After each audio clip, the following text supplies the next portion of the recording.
மாநகராட்சி குப்பைகளை மக்கள் வசிக்கும் பகுதியில் கொட்டிய நிர்வாகம். எம்எல்ஏ சாலை மறியல். ஈரோடு மாவட்டத்தில் உள்ள பெருந்துறை அருகே ஊத்துக்குளியில் திருப்பூர் மாநகராட்சியின் குப்பைகளை கொண்டு வந்து கொட்டி வருகின்றனர். இதனால் சுற்றுச்சூழல் மாசடைந்து சுகாதார பாதிப்புகள் ஏற்படுவதாக பெருந்துறை தொகுதியின் தற்போதைய அதிமுக எம்எல்ஏ ஜெயக்குமாரிடம் அந்த பகுதியைச் சேர்ந்த மக்கள் புகார் அளித்து வந்தனர். இதனையடுத்து களத்தில் இறங்கிய எம்எல்ஏ ஜெயக்குமார் இன்று ஊத்துக்குளியில் குப்பைகளை கொட்ட வந்த லாரிகளை சிறைபிடித்து மறியல் போராட்டத்தில் ஈடுபட்டார்.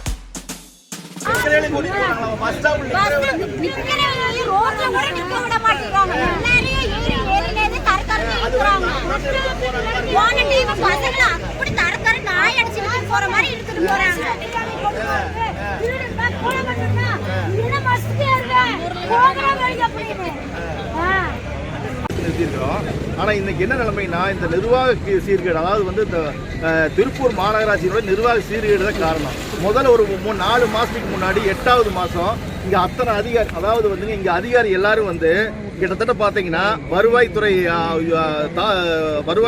அதாவது ஆர்டிஓ வந்திருக்காங்க, தாசில்தார் வந்திருக்காங்க, இங்க இருக்கிற லோக்கல் இருக்கிற இன்ஸ்பெக்டர் வந்திருக்காங்க, மண்டல ஆணையாளர் வந்திருக்காங்க. இது எல்லாம் சேர்ந்து நாங்க இந்த இடத்துக்கு நாங்க இனிமேல் குப்பை கொண்டாட மாட்டோம்னு 4 மாசத்துக்கு முன்னாடி இது மாதிரி 10-15 லாரி கொண்டாந்து குப்பை கொண்டாந்து கொட்டிக்கிட்டாங்க, அந்த பாறைக்குடியில கொட்டிக்கிட்டாங்க. ஆனா என்ன காரணம்னு கேட்டுட்டீங்கன்னா, இந்த 4 மாசத்துல அந்த குப்பை அந்த தண்ணிக்குள்ள குப்பை கொட்டினதுனால சுத்தி இருக்கிற ஊரெல்லாம் கிராம தண்ணி குடிக்கிறதுக்கே ஆகலைங்க.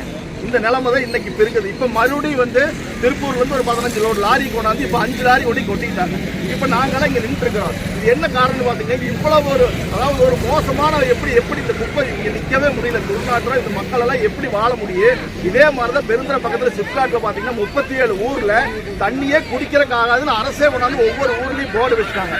அந்த நிலைமை இப்ப தெரியாது. ஆனா ஒரு 3 வருஷம் 2 வருஷம் கழிச்சு சுத்தி இருக்க 10 கிலோமீட்டர் அளவுல இந்த கொட்டினீங்கன்னா எந்த போருமே குடிக்கிறதுக்கு ஆகாது. அத்தனை நோய் வாய்த்தான் பண்ணுவாங்க. இவ்வளவு ஒரு சூழ்நிலை உருவாக்குறதுக்கு திருப்பூர் மாநகராட்சி பெருந்துறை தொகுதிக்கு ஏப்பா கொண்டாடுறீங்க? இவ்வளவு நான் முதலே சிப்காட்ல அத்தனை 37 ஊர்ல குடிக்க முடியாதுன்னு போர்டு வச்சிருக்கீங்க. இங்கே 4 வருஷம் கழிச்சு எல்லாரும் இந்த நாடு கடத்துறீங்களா எல்லாரும் பெருந்துறை தொகுதி மக்களை? இவ்வளவு ஒரு அட்டூழி நடக்குது. இதே திமுக இன்னைக்கு என்ன பண்ணிட்டு இருக்காங்க? பாராட்டு விழா வச்சாங்க, குப்பை தடுத்தோம்னு சொல்லி. இதே பக்கத்துல இருக்கிற பஞ்சாயத்துல பாராட்டு விழா நடத்துறாங்கப்பா, அருமையா பாராட்டு விழா நடத்துறாங்க. இன்னைக்கு என்ன நடக்குது? 5 லோடு குப்பை கொட்டியாச்சு, முதலே 10 லோடு குப்பை நடக்குது. இதையும் கொண்டு 10 லோட கொட்டிருங்க. இந்த மக்கள் எல்லாம் நோய் வாய்ப்பட்டு குடிச்சு இந்த தண்ணி குடிச்சு அத்தனை நோயே வரட்டுங்க. அவ்வளவு இந்த ஆட்சி எவ்வளவு லட்சணம் பாருங்க. திருப்பூர் மாநகராட்சி குப்பை எங்கூர் கொண்டாடுறீங்க? எவ்வளவு அநியாயம்! இத்தனை எழுதி கொடுத்தீங்க. எல்லாம் ஆர்டிஓ எல்லாரும் எதுக்கு எழுதி கொடுத்தீங்க? எல்லாத்துக்கும் மக்கள் முன்னாடி நாங்க இனிமேல் ஊருக்கு கொண்டாட மாட்டோம். இன்னைக்கு அதை மீறி கொண்டாந்துருக்கீங்க. இதெல்லாம் என்ன உள்நோக்கம்? இந்த ஆட்சி அவ்வளவு லட்சணம். இந்த ஆட்சியில அவ்வளவு நிர்வாக சீர்கேடு. 27 மிஷின் இருக்குது சுத்தகரிக்கிறதுக்கு. ஏன் ஒரு மிஷின் கூட வேலை செய்யலையா? 15 லோடு 100 டன் குப்பை கொண்டாந்து நிறுத்தி இருக்கிறீங்க. நாங்க தான் கிடைச்சோமா இழிச்சுவா எங்கோட்டோம்? இந்த ஊர் மக்கள் என்ன பாவம் பண்ணாங்க? இவ்வளவு நோய்வாய்ப்படுறோமே. இதுக்கெல்லாம் கேள்வியே இல்லையா? இந்த அரசு என்னதான் பண்ணிட்டு இருக்குது? இங்க இருக்கிற திமுக காரர் என்னதான் பண்றாங்க? நீங்க தானப்பா எழுதி கொடுத்தீங்க, பாராட்டு விழா நடத்துறீங்க. இதெல்லாம் மீறி எப்படி குப்பை வரலாம்? நாளைக்கு திமுக ஊருக்கு ஓட்டு கேட்க வரமாட்டாங்களா? சொல்லுங்க. இத்தனை பேர் நீங்க நிக்கிறோம். திமுக ஆட்சி அதிகாரம் வீட்டு இருக்குது. இந்த குப்பையோட திருப்பி போக முடியாதா? இவ்வளவு சூழ்நிலையில் மக்கள் எவ்வளவு கஷ்டப்பட்டிருக்காங்க நம்ம சொல்லுது பாருங்க. அத்தனை பிரச்சனை நம்ம சொல்றது நிக்கவே முடியல. என்ன ஒரு 10 பேர் காலையில் 20 பேர் அரெஸ்ட் பண்ணிட்டாங்க. ஒரு 10 பேர் கூட்டம் சேர்ந்து அரெஸ்ட் பண்ணிடுறது. இதெல்லாம் என்ன மோசமான ஆட்சி? இதுதான் ஆட்சியா? இந்த நிர்வாகத்துக்கு தேவையா? பெருந்துறை தொகுதி மக்கள் என்ன பாவம் பண்ணிட்டாங்க? இவ்வளவு ஒரு சூழ்நிலைக்கு ஒரு நாள் ஒரு நிமிஷம் கூட இந்த இடத்துல வண்டி நிக்க கூடாது. எடுத்துட்டு மாநகராட்சியிலே ஒட்டி கொட்டிங்க. மாநகராட்சி அலுவலகத்திலேயே குப்பை கொட்டிங்க. நாங்க வேண்டாம்னு சொல்ல, எங்க ஊருக்கு வேண்டாம். முதலே இப்ப 15 லோடு கொட்டி இருக்கிறீங்க. அதை எப்ப வலிக்கிறீங்க? அதை சொல்லிட்டு போகணும். ஏன்னா இந்த ஊர் மக்கள் சுத்தி எவ்வளவு பாதிக்கு. ஒரு 50 அடி தண்ணிக்குள்ள கொட்டினீங்கன்னா முதலே தண்ணி ரொம்ப கெட்டு போச்சு. மேலும் தண்ணி கெட்டுட்டீங்கன்னா எப்படித்தான் வாழ்றது? இந்த ஊர்ல எப்படி வாழ்றது மக்கள்? இதுக்கெல்லாம் பதில் சொல்லி ஆகணும்.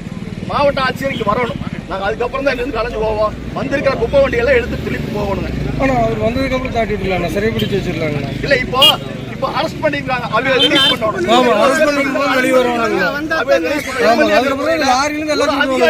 வந்து 1 மணி நேரம் ஆச்சு. இந்த இடத்துல ஒரு எம்எல்ஏ ரோட்ல நின்று ஒரு அதிகாரி அவனை சந்திக்கல. என்ன நடக்குது இந்த ஆட்சி? சுத்தி 100 போலீஸ்காரர் நிக்கிறாங்க, காவல்துறை நிக்குது. என்ன பண்ணிட்டு இருக்காங்க கை கட்டிட்டு? ஒரு எம்எல்ஏ அந்த இடத்துல வந்து 1 மணி நேரம் ஆச்சு. ஒரு கேள்வி கேட்கறதுக்கு ஒருத்தர் வரல. இதுதான் இந்த நிர்வாகம், இந்த ஆட்சியோட நிர்வாகம். ஏதோ பூச்சி மொழிகிறாங்க. ஆனா எங்க மக்களுக்கு ஒரு நாள் கூட இந்த குப்பையை கொண்டு அனுமதிக்க மாட்டாங்க. இது தொடர் போராட்டம் நடக்கு. இந்த இடத்துலயே கோத்திருப்போம். இது போன்ற காணொளிகளை காண்பதற்கு எங்களது சேனலின் பெல் பட்டனை அழுத்தி சப்ஸ்கிரைப் செய்து எங்களுடன் இணைந்திருங்கள். மேலும் காணொளியை மற்றவர்களுக்கும் பகிருங்கள். எங்கள் சேனலை சப்ஸ்கிரைப் செய்துள்ளவர்களுக்கு எங்களது நன்றி.